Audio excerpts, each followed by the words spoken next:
June 6th, 1944, Gold Beach, Normandy, 7:25 in the morning. The tide is still rising when the landing craft grind onto the shingle and their steel ramps crash down into the surf. Men pour forward into smoke and salt spray, and the flat mechanical racket of German machine guns working across the beach from concrete emplacements that the pre-dawn naval bombardment has failed to silence. At Le Hamel, at the western end of Gold Beach, a heavy strongpoint built into a sanatorium building has already stopped 2 crab flail tanks dead at the water's edge, their hulls burning, black smoke rolling across the face of the sea wall. The Hampshires, who should be moving inland, are pinned flat in the shingle, unable to advance. From inside reinforced concrete walls nearly 2 metres thick, the garrison of Le Hamel commands the entire killing ground, and they know it. Then, out of the smoke and chaos of the beach, something appears that the German defenders have never faced before. It looks, at first glance, like a standard Churchill infantry tank, squat, heavily armoured, grinding forward on its wide tracks with the unhurried patience of a machine that has decided nothing can stop it. But where a conventional tank mounts a gun that fires in a flat arc, this vehicle carries something altogether different, a wide, blunt-nosed barrel positioned in the turret that points more at the sky than the horizon. The men inside it are Royal Engineers, not tankers, and strapped inside the sponson beside them are cylindrical projectiles that look, for all the world, like oversized rubbish bins. The Churchill rumbles to within 80 yards of the strongpoint, close enough that the crew can hear the impact of small arms fire on their armour, traverses slightly, and fires. What happens next is not quite like any other weapon the war has produced. There is no sharp crack of a conventional gun. Instead, a 40-pound demolition charge is hurled in a lazy, high-arcing trajectory across the gap. It tumbles as it flies. It lands against the face of the concrete with a detonation so enormous that the ground shudders, and chunks of reinforced wall are flung laterally for 30 yards. Inside the strongpoint, the concussive shockwave travels through the concrete structure itself, through the floors, through the walls, through every man still standing behind them. Those not killed outright by the collapse of masonry are thrown to the floor, deafened, disoriented, buried under rubble that was, moments before, their protection. Le Hamel, which has held for hours against infantry assault, begins to fall.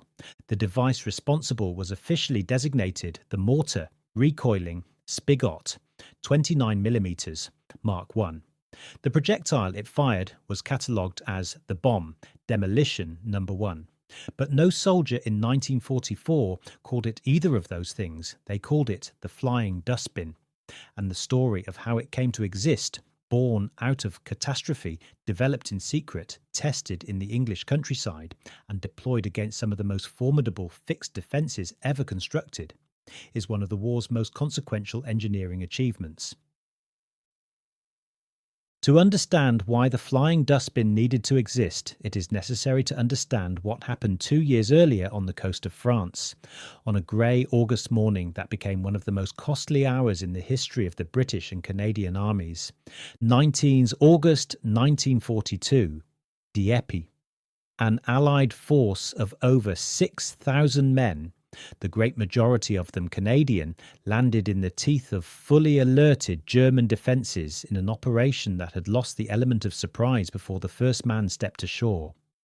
The tactical situation unravelled within minutes.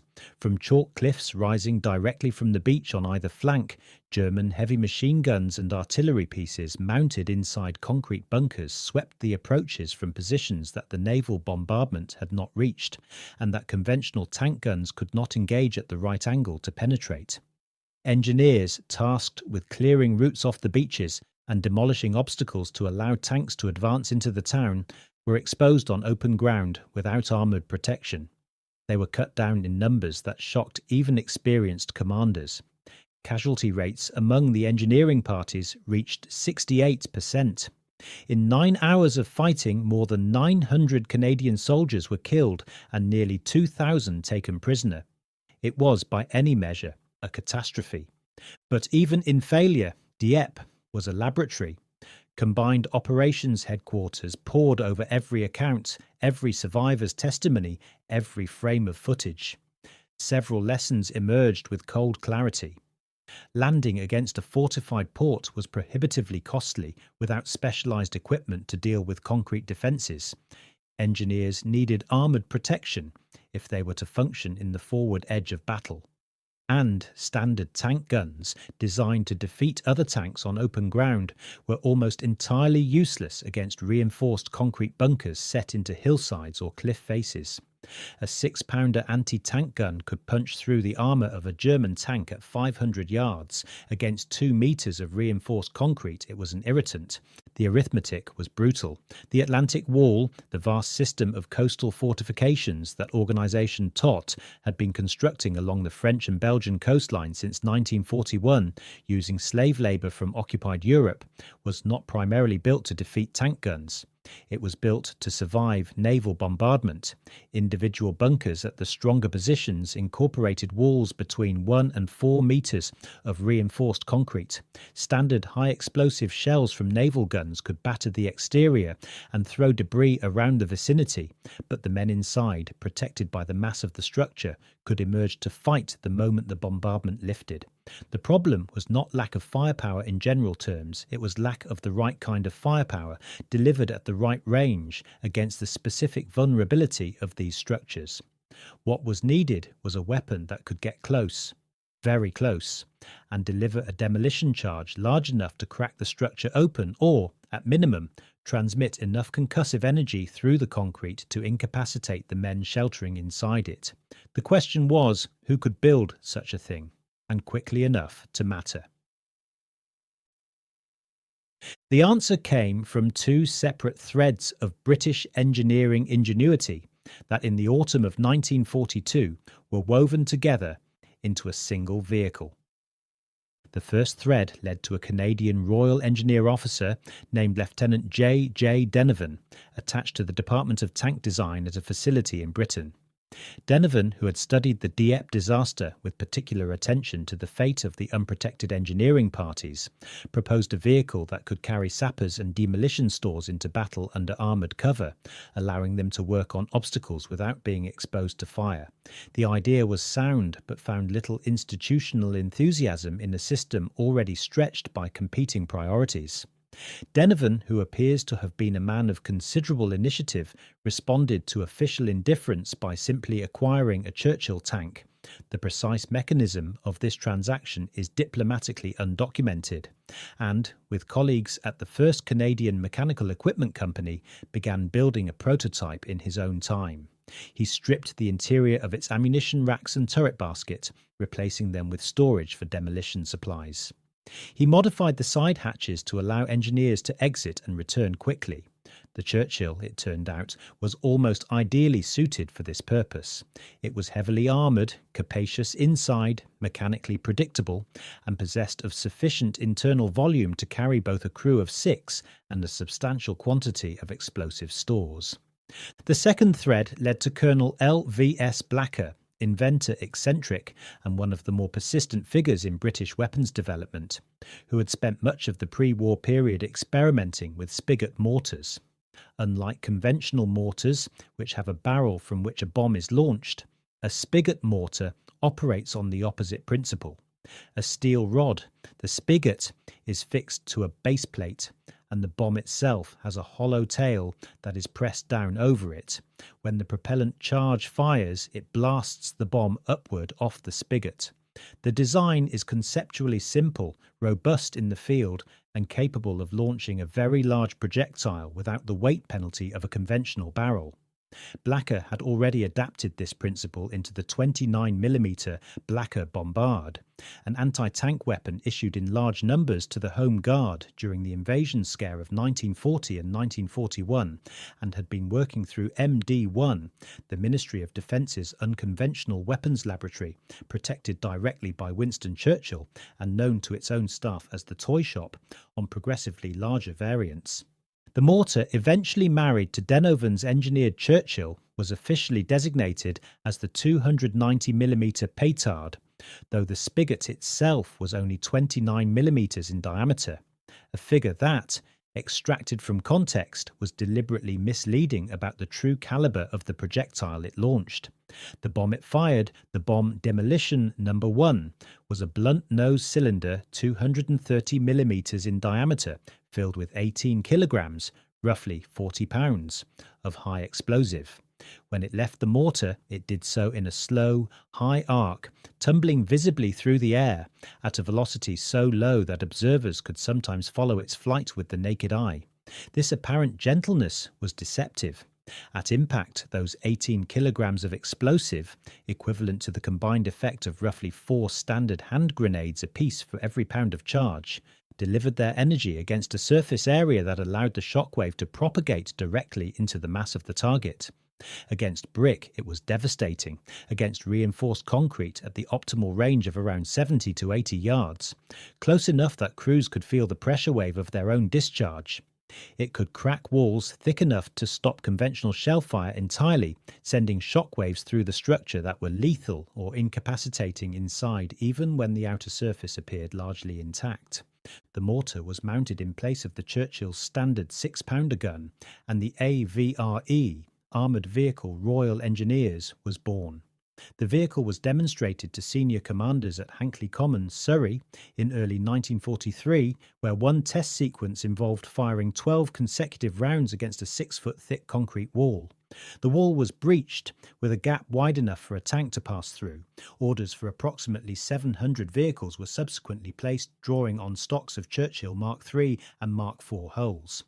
180 had been completed by the time of the D-Day landings, where they formed the core of the 1st Assault Brigade Royal Engineers, operating as part of Major General Percy Hobart's 79th Armoured Division, an entire formation devoted to specialised engineering vehicles, which collectively became known by the nickname Hobart's Funnies.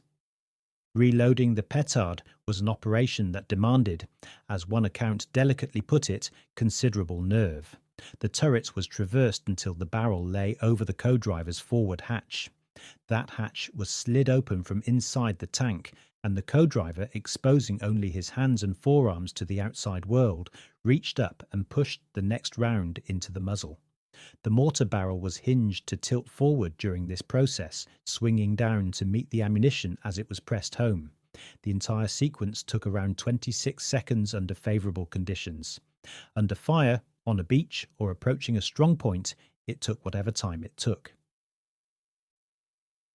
The AVRE first saw significant combat on June 6, 1944, alongside the British and Canadian landings on Gold, Juno and Sword beaches.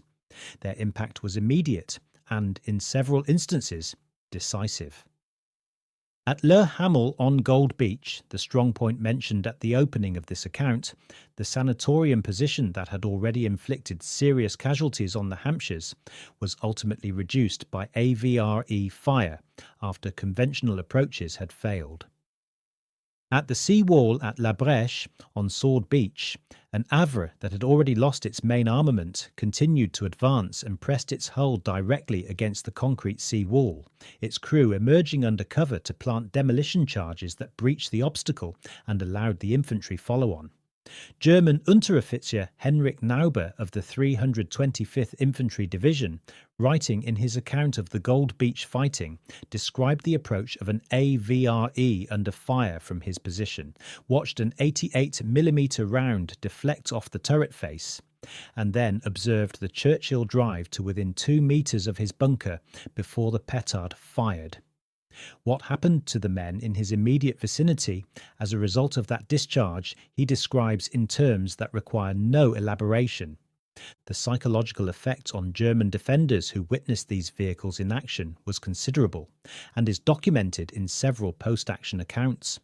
The sight of a 40-pound demolition charge tumbling through the air toward a position was, for the garrison inside, a particular kind of terror.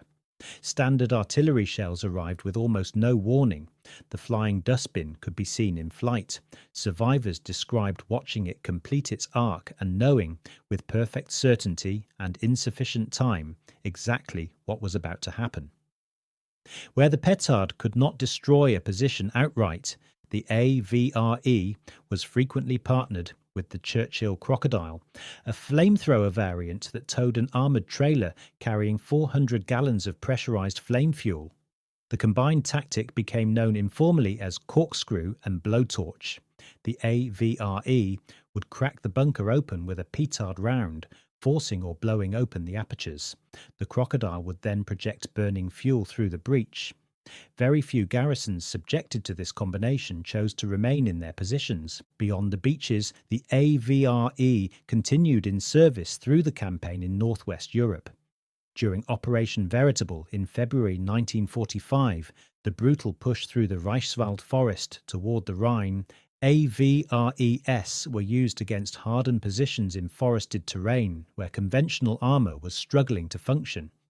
Estimates of total structures demolished, bunkers, sea walls, road obstacles, bridge abutments run to several hundred positions across the entire campaign.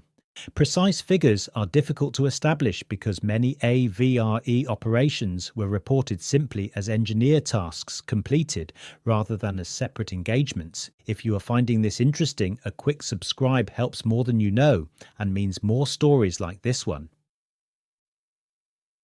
The comparison that inevitably arises is with what American forces faced on the same morning on a beach 9 miles to the west. Omaha Beach was, by any objective measure, the most formidable of the 5 D-Day landing zones. The bluffs above the beach rose to 30 metres and were held by a well-positioned German infantry battalion with interlocking fields of fire covering every exit from the sand. The defenders had at least 8 concrete strongpoints, 12 artillery emplacements, and 35 pillboxes covering the approaches. The Atlantic Wall here was not yet complete, but what existed was sufficient. Major General Hobart had offered the American commanders a full allocation of Hobart's Funnies, specifically a brigade's worth of AVREs, crab flail tanks and crocodile flamethrowers in advance of D-Day. Eisenhower personally approved the amphibious D.D. Sherman tanks and strongly endorsed the specialized armor. General Omar Bradley, commanding the American First Army, declined most of what was offered. The reasons given were primarily logistical. The AVREs and crocodiles were based on Churchill tanks, which would require separate training, separate spare parts, and separate supply chains. There was not enough time to integrate them before the invasion. Bradley accepted only the D.D. Shermans and went ashore without the bunker-busting capability that the AVRE represented. At Omaha, on the morning of the 6th of June, American combat engineers without armoured protection attempted to clear beach obstacles under direct fire. Their casualties in the first hour were catastrophic. Engineers who on the British beaches would have been carried inside armoured Churchill hulls were working in the open with no cover at all. The cost was measured in the specific kind of horror that Dieppe had already demonstrated was avoidable. Germany had no direct equivalent to the AVRE Petard. The Wehrmacht's approach to bunker reduction had relied primarily on direct infantry assault, the use of conventional artillery at close range, or engineer demolition teams working on foot, the same approach that Dieppe had demonstrated to be inadequate when the defenders were themselves well protected and alert. Germany did develop a range of infantry-carried demolition weapons, and assault engineers were trained in the placement of satchel charges against fortified positions.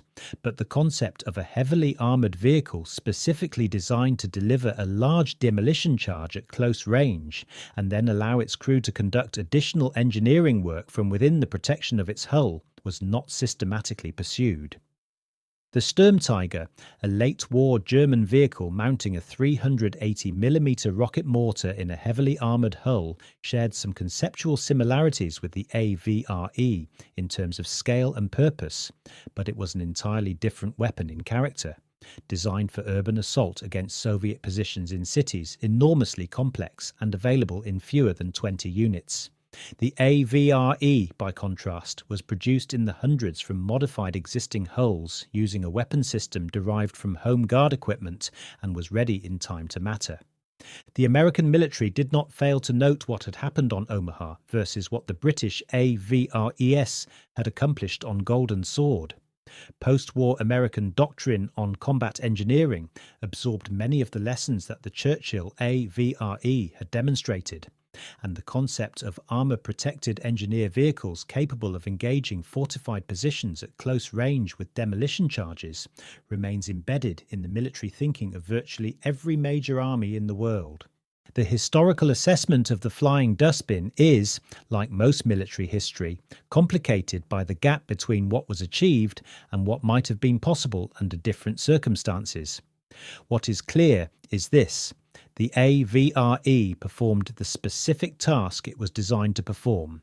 On June 6, 1944, wherever it appeared on the beach with a clear approach to a German strongpoint, it changed the tactical equation for the infantry behind it.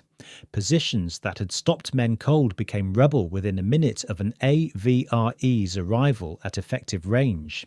The concussive energy transmitted through concrete by a 40-pound demolition charge was sufficient not merely to damage the structure, but to incapacitate or kill the men sheltering inside it, not from fragmentation in the conventional sense, but from the shockwave that travelled through the mass of the building as though the walls themselves had become the weapon.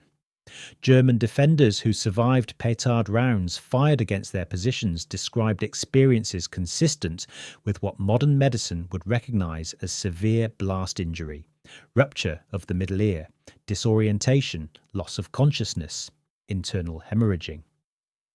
The bunker, designed to protect them from conventional shellfire, had in effect concentrated the energy of the explosion directly into the men it was meant to shelter.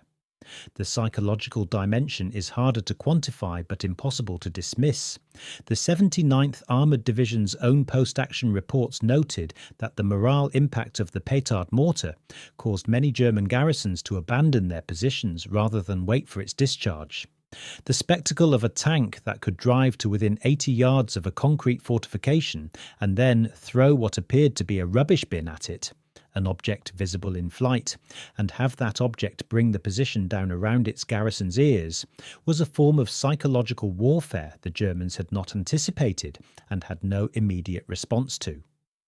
The surviving examples of the Churchill AVRE can be inspected today at the Tank Museum at Bovington in Dorset and at the Royal Engineers Museum at Chatham in Kent.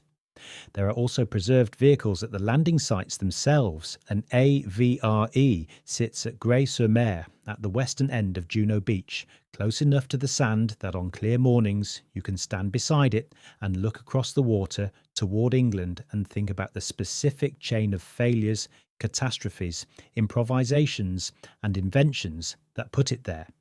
There is a particular quality to the ingenuity that produced the Churchill AVRE and its Flying Dustbin, and it lies in the fact that virtually none of it was new. The spigot mortar principle that powered the Petard dated to before the First World War. The Churchill tank was already in production. The idea of armour-protected engineering vehicles had been discussed, if not acted upon, long before Dieppe. What changed in the autumn of 1942 was not the technology.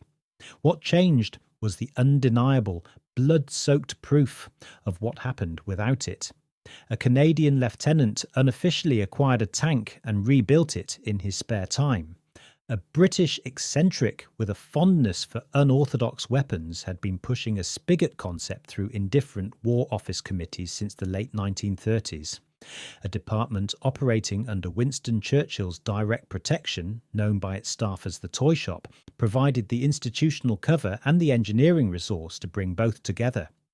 The vehicle that resulted was demonstrated to senior commanders in a Surrey field in January 1943, and by June 6, 1944, 180 of them were ashore before noon. What they destroyed on those beaches was not merely concrete, it was the assumption held by German strategic planners with considerable confidence that the Atlantic Wall was defensible against any amphibious assault the Allies could mount. The Petard mortar, fired from a vehicle built partly out of official indifference and partly out of personal initiative, had a direct role in making that assumption wrong. The Flying Dustbin weighed 18 kilograms, was 230 millimeters in diameter, travelled at a velocity slow enough that a man with sharp eyes could watch it arc through the air, and upon arrival transmitted approximately 40 pounds of high explosive through reinforced concrete into the human bodies sheltering inside. It was not a complicated weapon.